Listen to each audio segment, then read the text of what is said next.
네, 반갑습니다. 오늘은 11월 둘째 주일 날입니다. 네, 입동이 지났습니다. 조금씩 추워지는데, 네, 오늘 또 함께 모여서 예배드릴 수 있어서 감사합니다. 우리 다 같이 일어나시겠습니다. 일어나셔서 우리 묵상으로 기도하심으로 예배를 시작하겠습니다.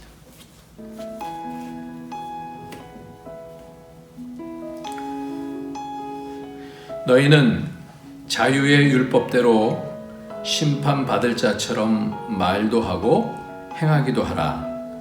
긍휼을 행하지 아니하는 자에게는 긍휼 없는 심판이 있으리라. 긍휼은 심판을 이기고 자랑하느니라. 아멘. 존귀하신 하나님, 우리에게 은혜를 늘 베풀어 주셔서 우리가 이 땅에서 감사하며 또 힘을 내고 또 일어서고 하나님께 영광을 돌릴 수 있어서 감사합니다.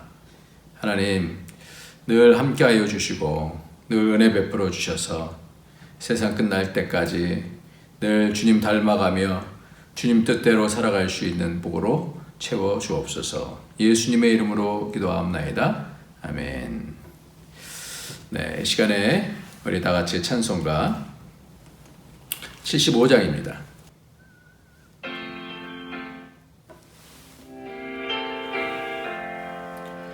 주여 우리 무리를 불쌍하게 여기사 그 신복을 주시고 주의 얼굴 뵈소서. 주의 구원하심을 널리 알게 하시니 천하만국 백성들 주께 찬송합니다. 주가 다스리시고 바른 심판하시니 나라들이 즐기며 기쁜 노래합니다. 땅에 나는 모든 것 주의 크신 은혜니 모든 나라 백성들 주께 찬송합니다. 하나님 우리에게 복을 내려주시니 땅의 모든 만물이 주를 경배합니다.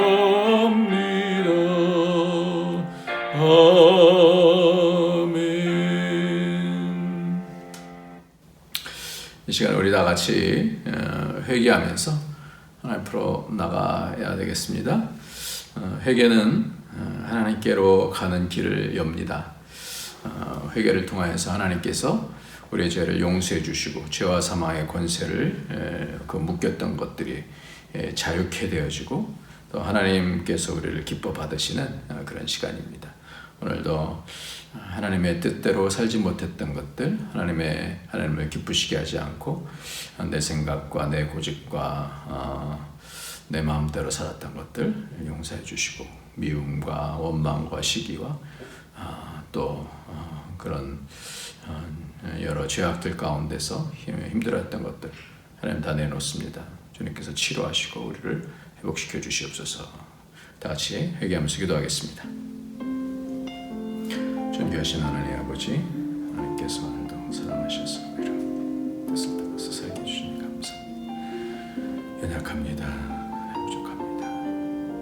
하나님 뜻을 잘 알기로 하고 성령으로 도와주셔서 깨닫게 하시고 하나님께 나가게 하시고 부르심을 따라서 축복하여 주옵소서. 저를 용서해 주셔서 그 권세가 우리를 하나님 주님자로 도와주옵소서.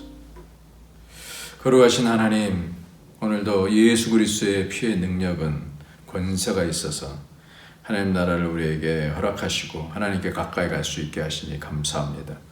오늘도 죄로 또 사망의 권세로 우리를 누르고 또 이 땅 백성처럼 또 살게 그렇게 정죄하는 그러한 모든 것들은 예수의 피로 씻겨져서 오늘도 하나님께 가까이 가게 되는 줄 믿사오니 우리 죄를 용서하여 주시고 우리를 품어주시고 새롭게 하여 주셔서 새 힘으로 하나님 나라 걸어갈 수 있는 그러한 삶을 살아갈 수 있도록 축복하여 주옵소서. 예수님의 이름으로 기도합니다.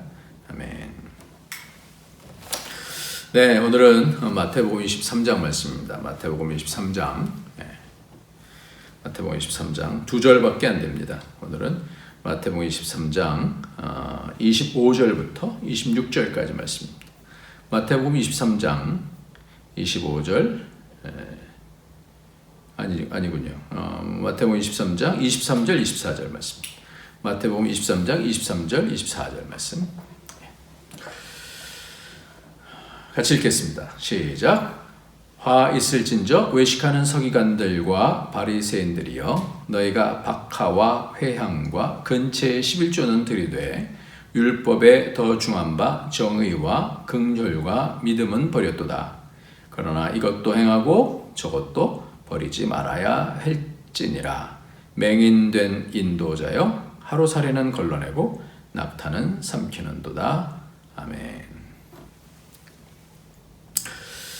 예수님께서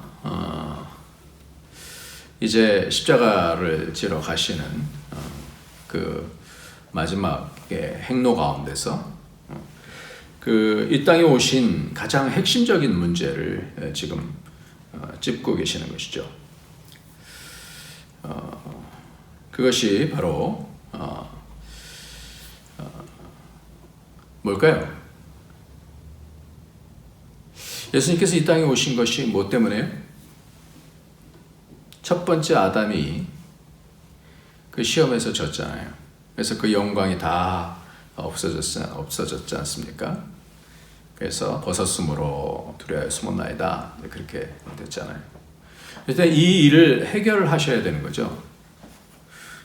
이 일이라는 것이 뭐 때문에 그랬냐면 첫 번째 율법으로 인해서 그 율법을 잘 지키지 못했기 때문에 그랬어요. 그래서 예수님께서 다시 오셔서 인간의 몸으로 오셔서 다시 율법을 온전케 하시러 오셨다. 그렇게 말씀을 하는 것이 예수님의 일생의 전반입니다. 그러니까 율법과 예수님과의 그런 상관관계는 우리와 이 율법과의 그 상관관계 속에서의 어려움들을 어떻게 해결하느냐라는 그런 부분들을 굉장히 중요하게 말씀해 주시기 때문에 그러니까 우리가 이 율법에 대한 문제를 계속해서 십자가에 달리시기 전에 계속해서 이 율법에 대한 부분을 말씀하고 이 율법을 통해서 어떻게 하나님 나라 백성으로 만들어 가시려고 하시는가 이것이 정리가 되면 우리의 크리스천의 로드맵이 굉장히 분명한 길을 갈 수 있겠다 이렇게 생각이 듭니다. 특별히 이 율법을 통해서 하나님께로 가야 되는데 하나님께로 가기 위해서는 하나님의 기준이 있는 것이죠. 그것이 바로 율법이에요. 하나님의 기준. 하나님께로 가는 그런 기준. 하나님의 백성이 살아야 되는 어떤 기준. 이것이 바로 그것이 율법인 것이죠. 그러니까 율법을 온전케 하셨는데 그래서 어떻게 율법을 온전케 하셨냐라는 것이죠. 율법의 문제가 매우 중요합니다. 우리가 계속해서 본 바대로 이 바리새인들과 이 서기관들이 율법의 모세의 자리에 앉아서 율법을 많이 알아요. 그런데 행하지 않는 부분에 대해서 예수님께서 계속해서 지적을 하고 계신다라는 거예요. 율법은 하나님 백성으로서 그 형상에 맞는 사람으로 가는 그런 기준이에요. 그래서 법이라는 것이 우리를 골탕 먹이려고 하는 것이 아니잖아요. 법이라는 것이 그 목적이 바로 그 나라의 백성은 그 법을 지켜야 되는 것은 바로 그 나라의 기준에 맞는, 그러니까 하나님의 율법은 그 하나님의 사람으로서의 기준에 맞는 그 방법으로 가는 것이죠. 그런데 문제는 지금 우리가 죄와 사망의 권세 아래 있기 때문에 그 기준을 따르기가 쉽지 않아요. 이미 이미 죄의 노예가 된 또 사망의 노예가 되어 있는 그런 상황 속에서 이것을 따르기가 쉽지 않고 또 사단의 미혹이 있는 이 이중고가 있습니다. 그렇기 때문에 우리는 오호라 나는 공관자로다 라고 그렇게 할 수밖에 없는 거예요. 이거는 사도 바울도 그렇게 얘기를 했고 지난번에 본 것처럼 모세도 또 엘리야도 죽기를 구하는 그러니까 이 싸움이 하나님께로 가는 데 있어서 가장 중요한 이 선악과 싸움이 가장 중요한 율법 싸움이 이것이 가장 중요한 부분이에요. 그러니까 우리가 예수님께서 이 일을 어떻게 해결하시는가가 우리의 신앙생활에서는 가장 중요한 것이죠. 그러니까 우리가 할 수 없는 그런 상황인데 우리의 문제는 이거예요. 딜레마는 우리가 그 율법을 다 지켜낼 수도 없는 그런 상황인데 그러면 하나님이 우리를 골탕 먹이시려고 이거를 주신 거 아니야? 이런 거잖아요. 그렇게 하면서 요즘 어떠한 믿음을 갖게 되냐면 그래서 마치 율법을 예수님이 완성하셨으니까 이제 우리가 할 수 없는 그것을 예수님께서 완성하셨으니까 우리는 이젠 자유다. 그러니까 율법하고는 이제 우리는 상관이 없는 자가 됐다. 이렇게 말하자니 또 뭔가 또 아닌 거예요. 율법이다라는 것이 그러면 예수를 믿으면 법이 없어지는 겁니까? 그건 아니잖아요. 율법을 통해서 그럼 이제는 정죄받지 않아도 되는 겁니까? 자유합니까? 뭐 아무렇게나 범죄해도 되는 겁니까? 그러니까 여러 유사 종교들이 그렇게 얘기를 하는 거예요. 이제 구원받았으니까 이제 자유하다 그렇게 얘기를 하죠. 어떤 것을 해도 우리 회개하지 않아도 된다. 뭐 이렇게까지 얘기를 하지 않습니까? 그렇지 않잖아요. 우리가 나라에서 법을 안 지켜도 됩니까? 그게 아니잖아요. 뭐 대통령이 뭔가를 잘 한다고 해서 우리는 그런 법 안 지켜도 됩니까? 그런 거 아니잖아요. 그러니까 이렇게 가는 게 맞는가라는 거예요.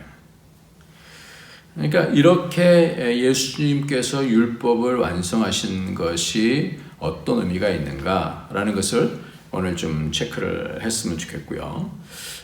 그 당시에 있는 바리새인은 좀 양상이 좀 달랐어요. 이 사람들은 이 법에 대해서 어떻게 해서든지 자신들은 율법을 받은 자, 말씀을 받은 자들로서 이방인들과는 차원이 다른 민족이니까 좀 더 잘해서 세상 사람들과 비교해보자는 그러한 교만과 의시됨이 있었어요.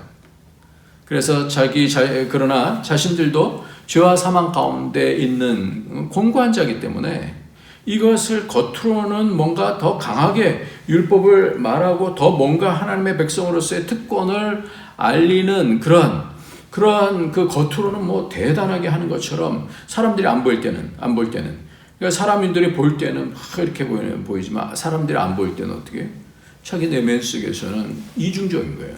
그것이 외식인 거죠.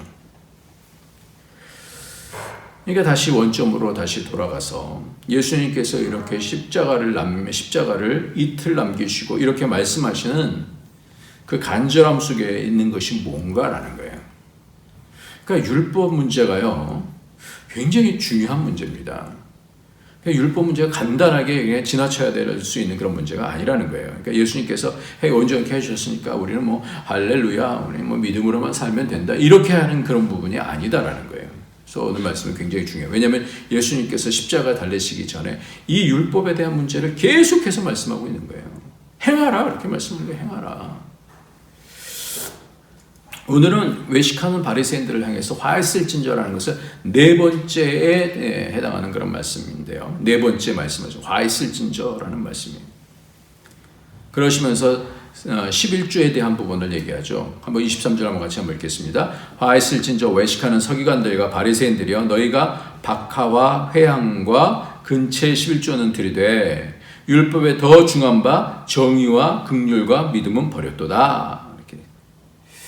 오늘은 특별히 뭐에 대해서 얘기하냐면 이 세 가지 11조 이건 뭐예요? 이 세 가지 11조가 뭘까요? 박하와 해양과 근체의 11조 뭐 이런 것까지도 11조를 드려야 되나? 이렇게 생각할 것 같지 않습니까? 아주 뭐 그 하찮은 거 아니에요. 그냥 식물 이렇게 자라는 그런 식물들 아니에요. 뭐 큰 어떤 11조를 그러니까 여기까지도 바리새인들과 서기관들은 여기까지도 이러한 아주 구체적인 11조를 철저하게 드리기 위해서 이렇게 아주 소소한 것까지도 11조를 드렸다라는 거예요. 그런데 그렇게는 하면서 더 중요한 바 정의와 긍휼과 믿음은 버렸다. 이게 뭘 얘기하는 거예요? 율법에 대해서 얘기하는 거예요. 율법. 오늘의 핵심은 뭘까요? 예전 성경에는 의와 인과 신을 버렸다 이렇게 말씀을 하고 있죠. 오늘 이 말씀이 굉장히 중요한 어떤 우리가 고민하는 그런 문제들의 단서를 좀 열어줄 수 있는 그런 키가 되는 말씀이 있어요. 그게 어떤 단어냐면요. 23절 말씀에 박하와 해안과 근처의 11조는 들이되 율법에 더 중한 바 뭐예요? 정의와 긍휼과 믿음은 버렸도다 이렇게 말씀하고 있잖아요. 그러니까 정의와 왜요? 긍휼과 믿음은 버렸다. 도대체 11조하고 그 하찮은 것 같은 그런 것에 대한 11조하고 더 중요한 것에 대해서 뭐예요? 정의와 긍휼과 믿음을 버렸다다. 이게 도대체 뭘까요? 이 문제를 해결하기가 참 쉽지 않은 것 같아요. 어떤 비교가 되는 그런 것이 이렇게 딱히 이렇게 이것이 세 가지니까 앞에 박하와 그럼 정의하고 상관 있고 회항과 긍휼하고 상관 있고 근체와 믿음과 상관이 있느냐 이런 게 아니고요. 오늘 말씀을 연구하면서 그 예수님께서 왜 이 말씀을 하셨는지에 대한 이 단서를 이렇게 찾았는데 그것이 바로 어떤 단어냐면 정의라는 단어예요. 이 정의라는 단어는 바로 어떤 단어냐면 크리시스라고 하는 단어입니다. 크리시스. 이것이 마태복음 5장 21절 22절에서 나오는데요. 이것은 예수님께서 처음 사역하시면서 하신 산상수훈의 말씀이잖아요. 근데 이 산상수훈의 말씀 가운데서 맨 마지막에 지금 오늘 말씀이 있는 거고 산상수훈에서 이것을 다시 처음과 마지막에 다시 반복하는 것이니까 굉장히 중요한 겁니다. 한번 어떻게 나오는가 한번 보겠습니다. 마태복음 5장 21절 옛사람에게 말한 바 살인하지 말라 누구든지 살인하면 심판을 받게 되리라 했다는 것을 너희가 들었으나 나는 너에게 이르노니 형제에게 노하는 자마다 심판을 받게 되고 형제를 대하여 라가라 하는 자는 공회에 잡혀가게 되고 미련한 놈이라 하는 자는 지옥불에 들어가게 되리라. 여기서 이 공이라고 하는 단어가 어떻게 크리시스라는 건 크리틱이라는 거 우리가 알잖아요. 이게 뭐예요? 비판하고 심판이에요. 심판. 그러니까 21절 말씀에 옛사람에게 말한 바 살인하지 말라 누구든지 살인하면 뭘 받게? 심판을 받게 된다. 형제에게 노하는 자마다 심판을 받게 되고 심판에 대한 말씀이에요. 근데 왜 여기서 왜 공의로 번역을 했냐라는 거예요. 그러니까 찾기가 어려웠어요. 도대체 무슨 상관이 있느냐 공의가. 물론 이제 의역을 하면 그렇게 번역할 수도 있겠죠. 많은 원 단어를 보니까 이게 뭔가 쫙 보이기 시작하는 거예요. 정의는 무슨 단어예요? 심판이라는 단어예요. 그러니까 심판과 긍휼과 믿음에 대한 말씀이에요. 그러니까 원어를 보는 것이 굉장히 그래서 중요한 것 같아요. 아니면 이것이 윤리적인 설교로 빠지기가 참 쉬운 것 같아요. 이게 무슨 문제인지 모르면 우리가 의롭게 삽시다, 긍휼히 여깁시다, 그리고 믿음으로 삽시다. 왜 이렇게 될 수 있기가 참 쉽다라는 거예요. 그런데 이것이 원어가 바로 심판이라는 것을 딱 잡게 되어지면 그럼 그것이 뭐냐면 그게 법에 대한 부분이에요. 법, 율법에 대한 부분이라는 걸 알게 되죠.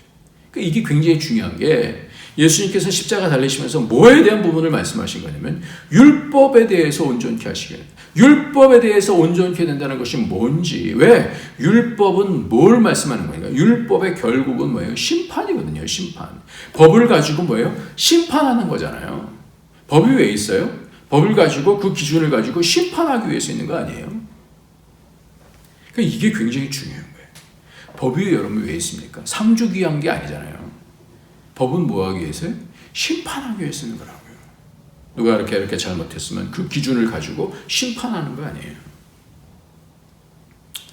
그래서 오늘 본문은 주님께서 율법을 말씀하시는 거예요. 앞에서도 계속해서 뭘 말씀하셨어요? 율법을 말씀하셨잖아요. 율법은 선한 거예요. 율법은 좋은 거예요. 율법은 우리를 위한 거예요. 율법은 기준이에요. 율법은 하나님께서 주신 거예요. 그것이 예수 믿는다고 해서 없어지는 것이 아니라 이것은 하나님 주시는 기준이에요. 기준. 그런데 우리가 연약함으로 감당할 수 없는 그 딜레마 가운데서 차라리 없어졌으면 좋겠다 이러고 싶은 마음이 굴뚝 같죠. 그러니까 이것을 인간적인 방법으로 풀어내려고 하니까, 또 아니면 이 도그마식으로 뭔가 그냥 그렇게 원리를 만들어 놓고 자유하려고 하는 그러한 방법을 잡기가 참 쉬운 거예요. 근데 예수님께서는 어떻게 푸셨냐 말이에요. 성경을 통해서 그렇게 보면 이 심판에 대한 부분을 어떻게 푸셨냐, 율법에 대한 부분을 어떻게 푸셨냐라는 거예요. 현장에서 간음하다가 잡힌 여인이 왔잖아요. 그 여인이 왔을 때 어떻게 풀었어요? 법으로 하면 돌로 쳐서 죽여야 돼요. 이게 율법이에요. 그러니까 하나님의 말씀을 지킨다라는 것은 여러 가지로 한번 잘 생각해 보십시오. 하나님의 말씀을 잘 지킨다라는 것은 사도 바울이 처음에 그렇게 생각했었어요. 그래서 돌로 쳐서 죽여야 되고 예수 믿는 사람들은 잡아서 죽여야 되는 것이었었죠. 그러니까 법의 기준으로 보니까 그런 거예요. 법의 기준으로. 그러니까 현장에서 간음하다가 잡힌 여인은 돌로 맞아 죽여야 돼요. 지난번에도 말씀드린 것처럼 왜 남자는 없어? 그 간음은 바로 왜 그래요? 가정을 깨고 하나님의 백성으로서의 삶이 아니기 때문에 그래서 세상 풍습이 들어온 것이었기 때문에 하나님이 원하시지 않는 것이기 때문에 어떻게 법대로 처리하게 되어지면 돌로 쳐서 죽여야 되는 거예요. 근데 어떻게 푸셨어요? 땅에 글을 쓰셨잖아요. 율법을 쓰셨겠죠. 그러니까 사람들이 막 맞지 않고 그냥 계속해서 얘기하는 거예요. 죽여야 됩니다. 당신 어떻게 생각하십니까? 죽여야 됩니다.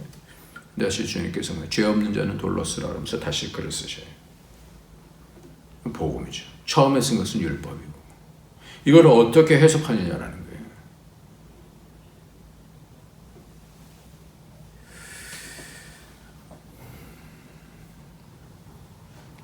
법은 매우 중요합니다. 모든 법 위에 하나님의 법이 있기 때문에 이 세상 법도 무슨 기준을 가지고 하는 거 아니에요. 그러니까 하나님이 주신 법이 굉장히 중요해요. 그런데 이 법을 어떻게 적용하느냐 하는 것이 굉장히 중요한 거예요. 왜?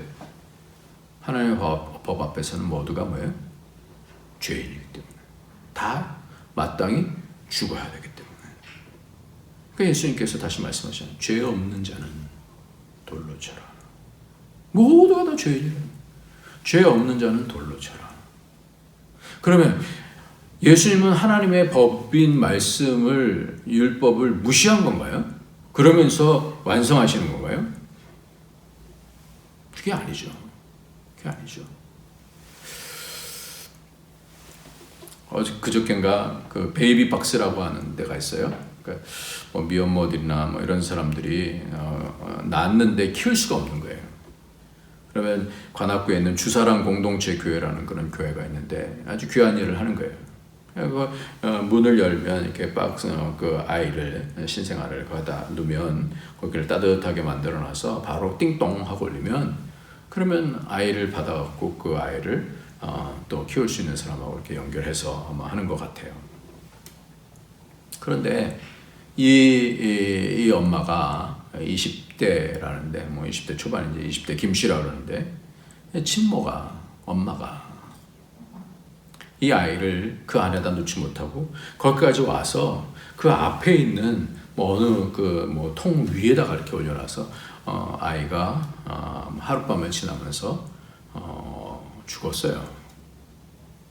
추워서 그렇겠죠. 날씨가 추우니까. 그러니까 이 부분이 오늘 그 구속을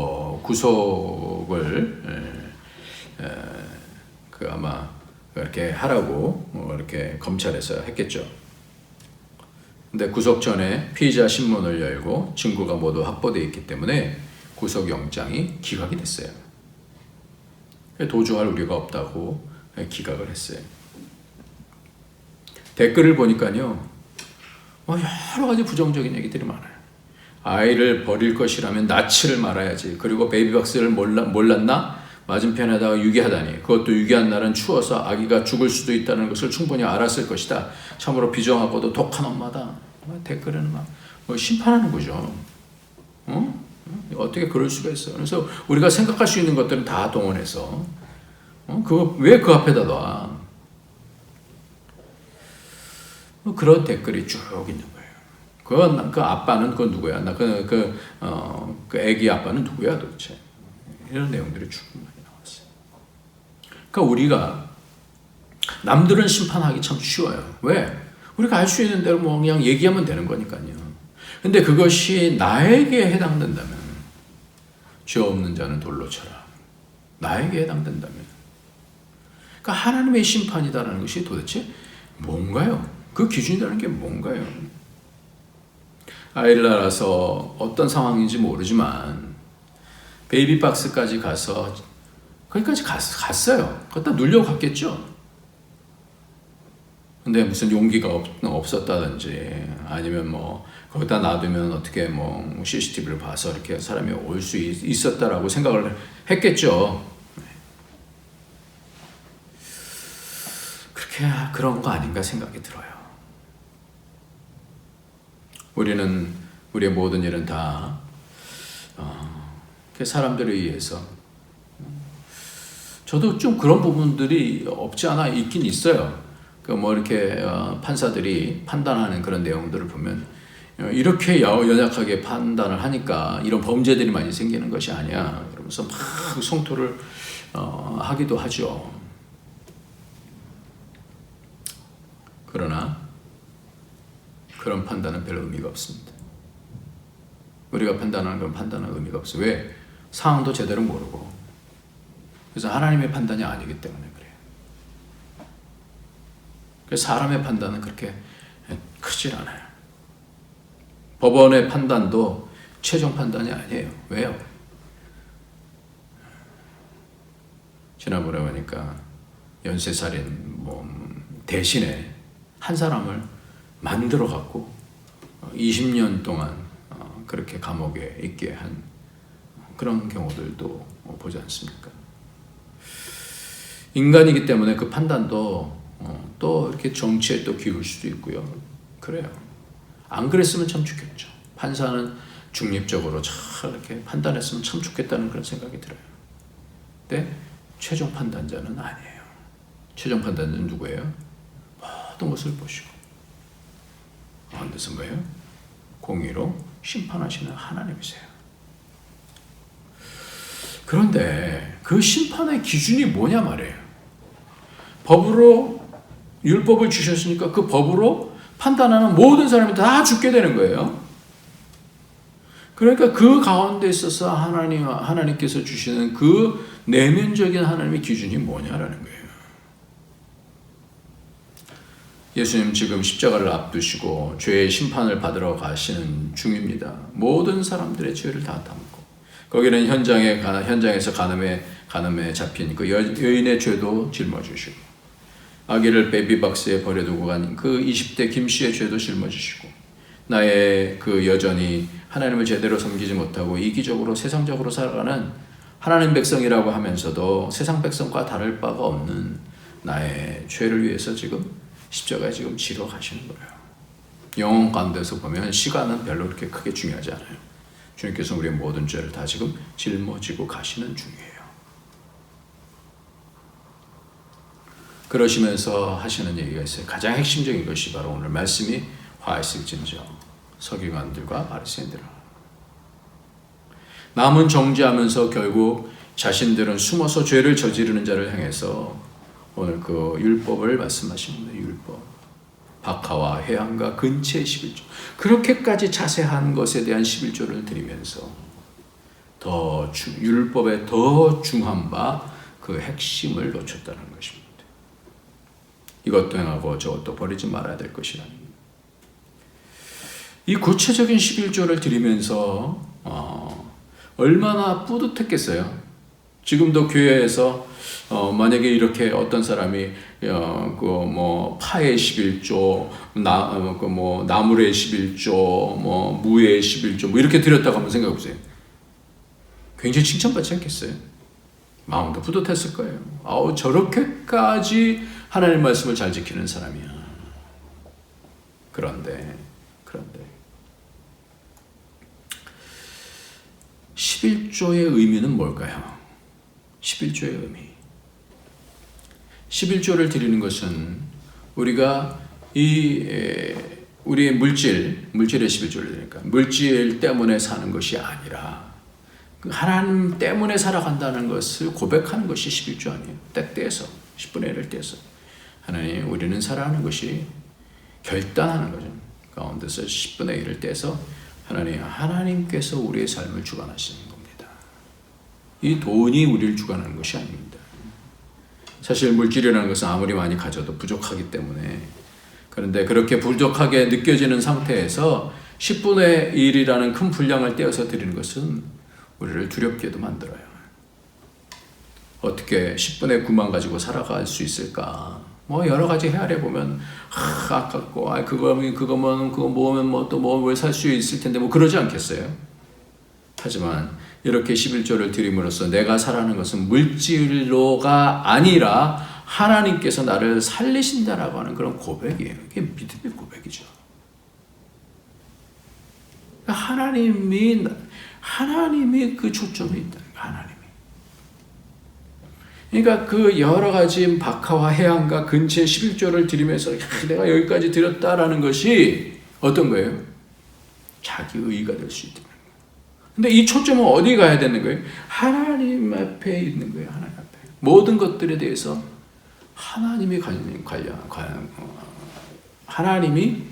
관리하신다. 우리 인생을 하나님이 관리하신다. 그러니까 우리의 속마음까지도 하나님이 관리하신다. 그게 율법의 핵심 아니에요. 하나님이 나를 살리신다. 이게 그러니까 뭘 했냐 안 했냐라는 것 이상의 그 모든 죄, 모든 연약함 이런 것까지 다 뭐예요? 하나님이 해결해 주시는 하나님이. 그러니까 율법에는 이게 들어가 있는 거예요. 다. 오늘 굉장히 중요한 말씀을 하는 거예요. 이를 위해서 주님께서 십자가를 달리시는 거라는 거예요. 종교적 행위가 아닌 그 어떤 것보다도 하나님과 연결되어져서, 그러니까 이 율법은 그렇기 때문에 그냥 문서로만 보게 되면 이것이 죄에 대한 정죄 역할을 하지만 이것을 잘 보면 그 내면적인 것을 보면 어떤 것이냐라는 거예요. 그래서 24절 말씀에 하루살이는 걸러내고 낙타는 삼키는도다. 더 중한 바. 19절 우리가 지난주에 말씀 같이 봤던 17절에서도 어리석은 맹인이여 어느 것이 크냐? 그 금이냐? 그 금을 거룩하게 하는 성전이냐? 19절에서도 맹인들아 어느 것이 크냐? 이렇게 얘기하잖아요. 그 예물이냐? 그 예물을 거룩하게 하는 제단이냐? 그러면서 그 다음에 얘기하는 거예요. 크냐 더 중요한 것에 대해서 말씀하면서 21절 말씀에 성전으로 맹세하는 자는 성전과 그 안에 계신 이로 맹세함이니라 그렇게 말씀하잖아요. 율법의 가장 중요한 것은 율법의 주인이 누구냐라는 거예요. 율법의 기준이 누구냐, 율법을 만드신 분이 누구냐, 율법을 통해서 심판하실 이가 누구냐라는 거예요. 그러시면서 하는 말씀이 심판 다음에 나오는 단어가 있어요. 그게 뭐예요? 긍휼이라는 단어예요. 그러니까 율법을 어떻게 심판하실 것인가? 긍휼로 심판하신다는 거예요. 긍휼로. 할렐루야. 너무 감사한 거 아니에요? 오늘 말씀 예수님께서 십자가 달리시면서 심판이 있는데, 우리에겐 율법을 통해서 모든 사람들이 다 심판을 받는데 그 심판 가운데 어떤 심판이 있느냐? 긍휼의 심판이 있다는 거예요. 긍휼의 심판. 그래서 정말 중요한 것은 예수님의 동생이었던 야고보는 이 부분을 이렇게 정확하게 언급하는데요. 야고보서 2장 13절에 보니까 긍휼을 행하지 아니하는 자에게는 긍휼이 없는 심판이 있으리라. 긍휼은 심판을 이기고 자랑하느니라. 이렇게 말씀합니다. 그러니까 긍휼은 심판을 어떻게 이긴다는 거예요. 할렐루야. 주님의 마음은, 하나님의 마음은 우리를 심판 가운데서 이기도록 긍휼히 여겨 주시는 거예요. 그래서 이기게 하시는 거예요. 우리가 연약해서 할 수 없는 것을 불쌍히 여겨 주시는 거예요. 그래서 예수님께서 지금 율법을 온전케 하시러 가시는 것은 바로 이게 온전한 것이다. 그 심판과 긍휼. 이 심판과 긍휼이 나오는 본문은요, 마태복음 오늘 우리의 본문이 23절, 22장 23절하고 야고보서 2장 13절 이 두 구절밖에 없어요. 심판과 긍휼. 심판을 어떻게 해요? 긍휼로서 이기게 하신다라는 거예요. 그 야고보는요, 행함을 여기서 말하면서 정확하게 그 율법의 심판이 뭐예요? 긍휼에 있다. 그러니까 우리의 행위가 낙심되지 않아도 되는 거예요. 약심이죠. 왜? 하나님이 우리의 중심을 아시니까. 야고보가 그래서 얼마나 중요한 분인지 모르겠어요. 예수님의 동생 야고보. 귀한 거죠. 심판은 바로 뭐예요? 그 핵심이 긍휼이에요. 그러니까 율법이 긍휼이 없다면 우리는 다 어떻게 돼요? 죽어야죠. 저는 이 법에 대해서 잘 모릅니다만은 우리 교회 박예랑 집사님 나중에 좀 알려주셨으면 좋겠는데요. 보니까 판사가 계속해서 여러 그 잘못한 사람들에게 이게 뭘 보면 신문을 보면 반성문을 쓰게 하는 내용들이 많이 나와요. 그래서 그거를 참작하는 거예요. 어떤 사람들이 계속 가짜로 쓰기도 하고 그러죠. 그래서 한 번만 쓰는 게 아니라 몇 번 쓰게 만들어요. 몇십 번 쓰게 만들어요. 그래서 무슨 생각 때문에 판사들이 그 반성문을 쓰게 하는가? 우리가 생각하는 판사들은 죄를 그 형량을 탁 때리면 그 순간에 얼마나 권위가 있어 보여요. 근데 판사의 역할은 법을 때려서 그 사람을 어떻게 감옥에 집어넣는 그 자체보다 뭐예요? 그 사람을 통해서 다시 돌이키게 하는 거 아니에요. 그러니까 그것을 참작해서라도 반성문을 통해서라도 그것을 어떻게 쓴지 그 여러 상황 가운데서 어떻게 변을 하고 어떻게 고백을 하는가를 따라서 선처를 해줄 수 있는지 끝까지 안 했습니다. 그러지 않고 내가 그때 참 여러 가지로 상황적으로 이런 마음들이 들었는데 너무너무 잘못했습니다. 회개합니다. 그럼 이 판사의 마음이 어떻게 해요? 자기가 조절할 수 있는 형량이 있잖아요. 그 가운데 뭐예요? 긍휼이 있는 거예요. 긍휼이. 어떤 노인이 빵을 훔쳐먹다가 재판을 받게 됐습니다. 판사는 노인에게 왜 빵을 훔쳐먹었습니까? 이렇게 물었어요. 노인은 대답하기를 사흘을 굶었습니다. 그러다 보니 그때부터 아무것도 눈에 안 보였습니다. 라고 대답을 했어요. 판사는 이 대답을 듣고 한참 고민하더니 이런 판결을 내렸습니다. 당신이 빵을 훔친 절도 행위는 벌금 10달러에 해당됩니다. 판사의 판단에 방청석은 술렁이기 시작했어요. 옛날이니까 이게 굉장히 큰 돈이었나 봐요. 그때 판사가 자신의 지갑에서 10달러를 꺼내며 말했습니다. 그 벌금은 내가 대신 내겠습니다. 내가 그 벌금을 내는 이유는 그동안 내가 좋은 음식을 많이 먹은 죄에 대한 벌금입니다. 나는 그동안 좋은 음식을 너무 많이 먹었습니다. 오늘 이 노인 앞에서 참회하면서 그 벌금을 대신 내도록 하겠습니다. 이어서 판사는 방청석을 향해서 이 노인이 밖에 나가서 다시 빵을 훔치는 일이 일어나지 않도록 뜻이 계신 분들은 스스로에게 벌금을 내주십시오. 자율적으로 사람들이 벌금을 냈고 그 모금액이 무려 47만 달러가 됐다 그래요. 그래서 이 재판으로 그 판사는 유명해져서 나중에 뉴욕 시장까지 역임을 하게 됐는데 그 사람이 바로 라가디아라고 하는 판사랍니다. 후에 그래서 라가디아의 훌륭한 덕행을 기념해서 뉴욕에 라가디아 공항이 생겨나게 됐다라고 그래요. 우린 다 죄인이에요. 하나님 앞에서 그 긍휼하심으로 긍휼을 행할 자가 될 것을 야고보는 얘기하고 있어요. 그리고 그 긍휼이 심판을 이긴다. 그리고 자랑한다 이렇게. 근데 자랑한다라고 하는 그 단어를 잘 다시 보니까 어떤 뜻이냐면 그 심판, 카타라고 하는 단어하고 카우카마이라고 하는 단어인데 카타라는 단어는 어디 아래서라는 거예요. 어디 아래서. 그러니까 하나님 아래서. 하나님 아래서 어떻게 해요? 영광을 돌린다라는 뜻이에요. 영광을 돌린다. 그러니까 심판을 이기면 어떻게 해요?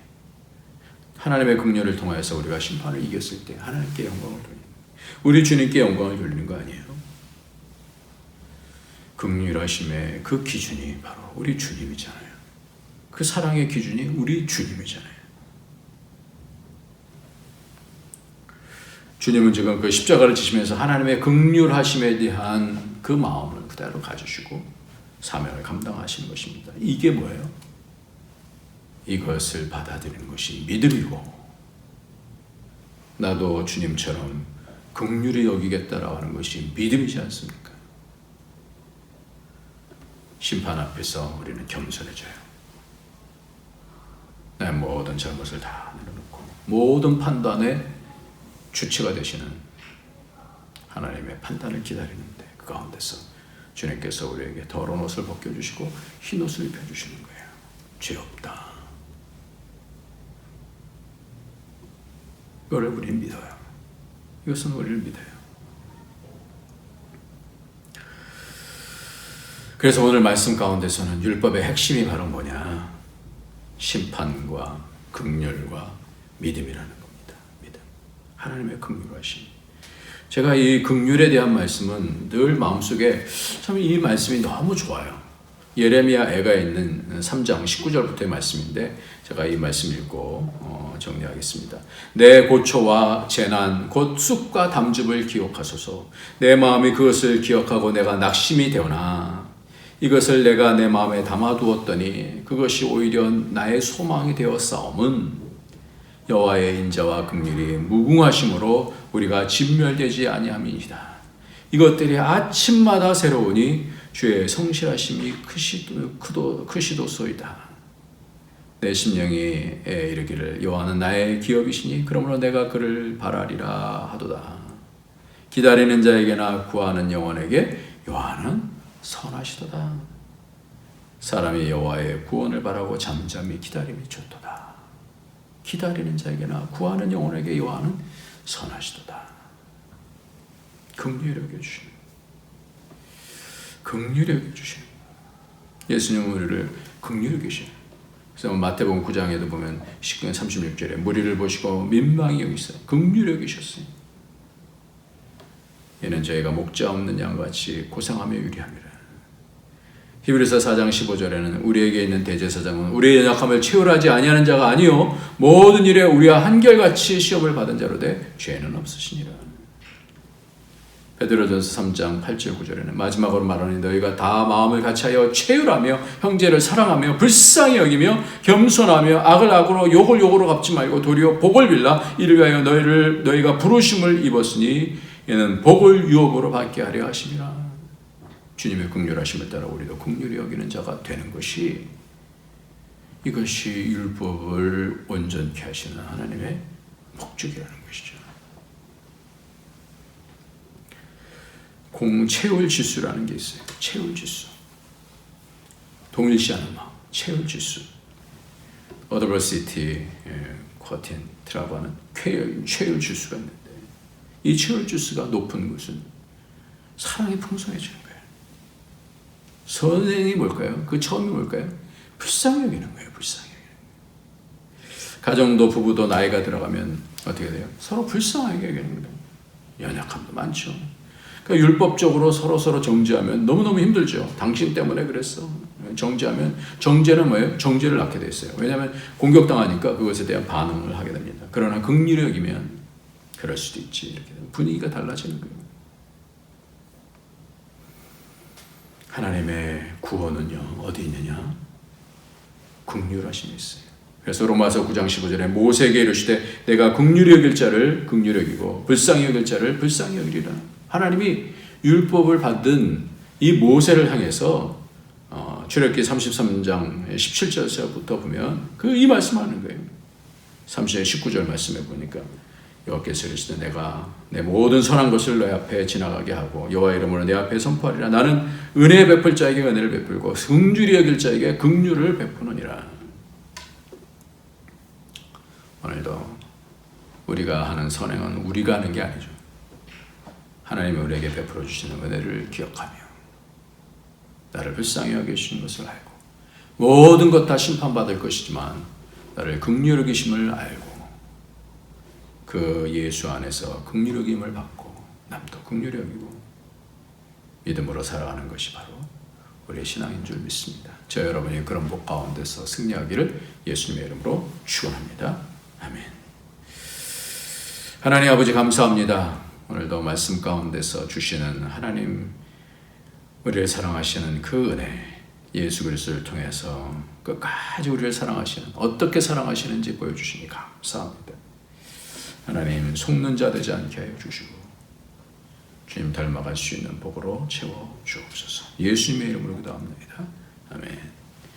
우리 다 같이 찬송가 384장입니다. 384장 부르시면서 하나님께 예물 드리시겠습니다. 나의 갈 길 다가도록.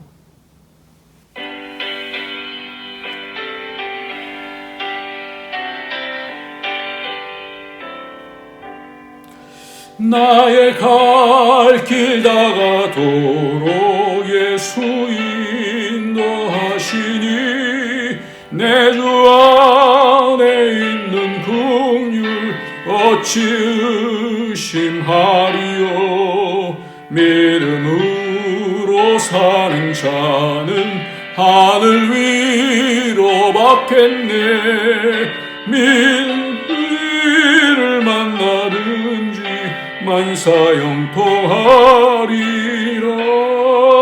무슨 일을 만나든지 만사형통하리라. 나의 갈 길 다가도록 예수 인도하시니 어려운 일 당한 때도 족한 은혜 주시네. 나는 심히 고단하고 영혼 매우 가라나. 나의 앞에 반석에서 샘물 나게 하시네. 나의 앞에 반석에서 샘물 나게 하시네. 나의 갈 길 다가도록 예수 인도하시니 그의 사랑 어찌 큰지 말로 할 수 없도다. 성령 감화 받은 영혼 하늘나라 갈 때에 영영 물을 나의 찬송 예수 인도하셨네.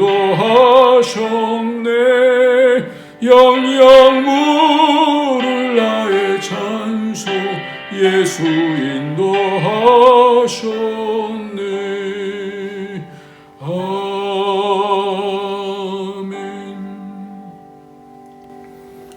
주님 감사합니다. 이 땅에서 하나님께 우리의 마음을 드려서 사람이 보든 안 보든 상관없이 하나님 앞에 예물을 드립니다. 하나님 우리의 중심을 보시고 우리의 모든 삶을 주관하시는 신실한 하나님을 믿습니다. 축복하여 주시고 붙들어 주시고 인도하여 주셔서 이 땅에서 하나님의 백성으로 하나님의 아들들로 든든하게 서갈 수 있도록 인도하여 주옵소서. 우리와 우리의 자녀들을 하나님께서 붙잡아 주시고 우리의 부모님들을 강건케 하여 주시고 이 땅에서 하나님의 백성으로서 승리하여 나갈 수 있도록 축복하여 주옵소서. 교회를 주관하여 주시고 인도하여 주옵소서. 예수님의 이름으로 기도합나이다. 아멘. 이제는 우리 주 예수 그리스도의 무한하신 은혜와 독생자 아낌없이 주신 하나님의 그 크신 사랑과 성령의 교통교제 충만 인도하심이 오늘도 하나님의 사랑을 알고 하나님의 긍휼하심을 알고 그 심판 가운데 우리를 다시 영광스러운 하나님의 아들로 세워주실 것을 알고 믿는 모든 저의 권속들 머리 위에, 그 가정 위에, 그 하는 모든 일들 위에, 우리 안디옥 교회 위에 이제로부터 영원토록 함께 있을지어다. 아멘.